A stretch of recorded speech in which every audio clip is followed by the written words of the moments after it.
ले जाने के जो प्रयास चल रहे हैं उसमें ऊर्जा भरने का काम ये शीतकालीन सत्र भी करेगा, ऐसा मेरा पूरा विश्वास है। भारत ने लोकतंत्र को जिया है,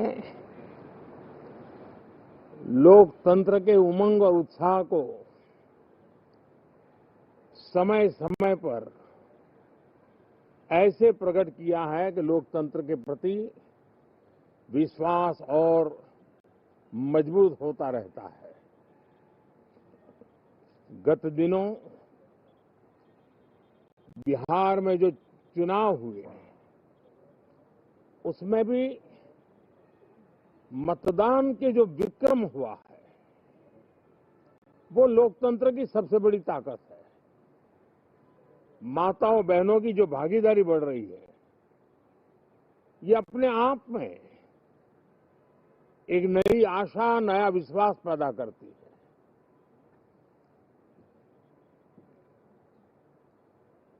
एक तरफ लोकतंत्र की मजबूती और इस लोकतांत्रिक व्यवस्थाओं के भीतर अर्थतंत्र की मजबूती, इसको भी दुनिया बहुत बारीकी से देख रही है। भारत ने सिद्ध कर दिया है डेमोक्रेसी कैन डिलीवर। जिस गति से आज भारत की आर्थिक स्थिति नई ऊंचाइयों को प्राप्त कर रही है, विकसित भारत के लक्ष्य की ओर जाने में ये हमें नया विश्वास तो जगाती है, नई ताकत भी देती है। साथियों, ये सत्र संसद देश के लिए क्या सोच रही है, संसद देश के लिए क्या करना चाहती है, संसद देश के लिए क्या करने वाली है, इन मुद्दों पर केंद्रित होनी चाहिए। विपक्ष भी अपना दायित्व निभाएं, चर्चा में ऐसे मुद्दे उठाएं, मजबूत मुद्दे उठाएं, पराजय के निराशा में से बाहर निकल करके आए। और दुर्भाग्य है कि एक आध दो दल तो ऐसे हैं कि वो पराजय भी नहीं पचा पाते। और मैं सोच रहा था बिहार के नतीजे इतना समय हो गया है तो अब थोड़ा संभल गए होंगे, लेकिन कल जो मैं बयानबाजी सुन रहा हूं उनकी, तो उसे लगता है कि पराजय ने उनको परेशान करके रखा है। लेकिन मेरा सभी दलों से आग्रह है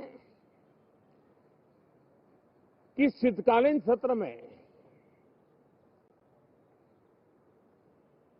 पराजय की बौखलाहट का वो मैदान नहीं बनना चाहिए।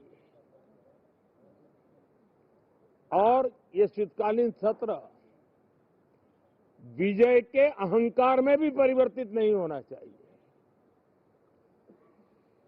बहुत ही संतुलित तरीके से, जिम्मेवारी के साथ, जनप्रतिनिधि के रूप में देश की जनता का हमसे जो हमें दायित्व दिया है और हमसे जो अपेक्षाएं हैं उसको संभालते हुए हम आगे के लिए सोचें, जो है उसको कैसे अच्छा कर सके। अगर बुरा होता है तो उसमें सटीक टिप्पणी कैसे कर सके ताकि देश के नागरिकों का भी ज्ञानवर्धन हो। ये मेहनत का काम जरूर है लेकिन देश के लिए करना चाहिए। और मैं आशा करता हूं, मेरी एक सबसे बड़ी चिंता रही है पिछले कई लंबे समय से, सदन में जो पहली बार चुन करके आए हैं या जो छोटी आयु के हैं, वैसे सभी दलों के सभी सांसद बहुत परेशान है, बहुत दुखी हैं। उन्हें अपने सामर्थ्य का परिचय कराने का अवसर नहीं मिल रहा है, अपने क्षेत्र की समस्याओं की बात बताने का अवसर नहीं दिया जा रहा है। राष्ट्र के विकास की यात्रा में भागीदार बनने के लिए वो अपनी कुछ बात बताना चाहते हैं, उस पर भी रोक लगा दी जा रही है। कोई भी दल हो, हमें किसी को भी हमारी ये नई पीढ़ी के आ रहे नौजवान सांसद, पहली बार आए हुए सांसद, उनको अवसर देना चाहिए। उनके अनुभवों का हमें सदन को लाभ मिलना चाहिए। इस नई पीढ़ी के अनुभव सदन के माध्यम से राष्ट्र को भी लाभान्वित करेंगे और इसलिए मेरा आग्रह रहेगा कि हम इन चीजों को गंभीरता से लें। ड्रामा करने के लिए जगह बहुत होती है, जिसको करना है करते रहें। यहां ड्रामा नहीं, डिलीवरी होनी चाहिए। नारे के लिए भी जितने नारे बुलवाने हैं, वो पूरा देश खाली पड़ा है। जहां पराजित होकर के आए वहां बोल चुके हो, जहां अभी पराजय के लिए जाने वाले हो वहां भी बोल दीजिए। लेकिन यहां तो नारे नहीं, नीति पर बल देना चाहिए और वो आपकी नीयत होनी चाहिए। साथियों, हो सकता है राजनीति में नेगेटिविटी कुछ काम आती होगी, लेकिन अल्टीमेटली नेशन बिल्डिंग के लिए कुछ सकारात्मक सोच भी होनी चाहिए। नेगेटिविटी को जरा अपनी मर्यादाओं में रख करके नेशन बिल्डिंग की तरफ ध्यान दें, ये मेरी अपेक्षा रहेगी। साथियों, ये शीतकालीन सत्र एक और कारण से भी महत्वपूर्ण है।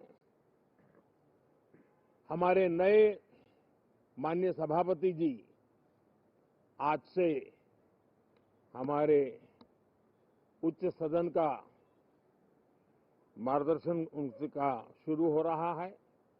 मैं उनको शुभकामनाएं देता हूं। साथियों, जीएसटी रिफॉर्म्स एक नेक्स्ट जनरेशन रिफॉर्म्स के लिए देशवासियों के मन में एक श्रद्धा का वातावरण पैदा किया है।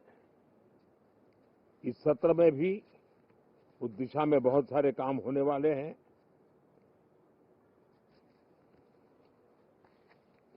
हमारे देश का एक हमारे मीडिया के मित्र कभी अगर एनालिसिस करेंगे तो उनको ध्यान में आएगा कि पिछले कुछ समय से हमारे सदन को या तो चुनावी का वार्मिंग अप के लिए उपयोग किया जा रहा है, या तो पराजय की बौखलाहट करने को निकालने के लिए उपयोग किया जा रहा है। अब मैंने देखा है कुछ प्रदेश ऐसे हैं